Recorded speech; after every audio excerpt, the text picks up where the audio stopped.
Mga seafood ulit ang feature natin sa video ito guys. Tingnan nyo kung gaano kadaming tao yung namimili dyan sa labas ng subdivision namin dahil napakadami naman talagang fresh na isda galing sa Lucena guys. So tingnan nyo. So iba't ibang klase ng isda yung makikita nyo dito na talagang napaka-fresh pa. Bagong hango lang yan or bagong biyahe galing sa Lucena. So bumiyahe sila galing Lucena at papunta nga dito sa Calamba. Tapos dito sila nag-overnight hanggang bukas pa sila dyan guys. So ganun lagi yung ginagawa nila. So yung oras nito nung pumunta ako ay nasa 6 PM na pero napaka-fresh pa rin ng isda kasi kararating lang nila ng mga 3 PM.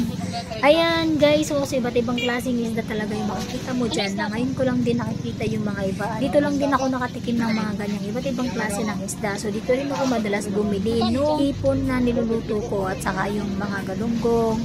So tumitingin ako kung anong mabibili ko this time guys na pangulam namin ng 2 araw. So bali every 2 days ako napunta dito pero halos everyday nandito sila at napakadami. Fresh na isda lagi yung mabibili mo dito at napaka-affordable pa yung mga iba. Lalo na yung mga isdang bato kasi makakabili ka ng 150 ang isang kilo. So depende rin kung ano yung mga klase ng seafoods yung bibilin mo at saka depende rin kung ano yung magiging price niya. So ayan guys, so napakadami diba?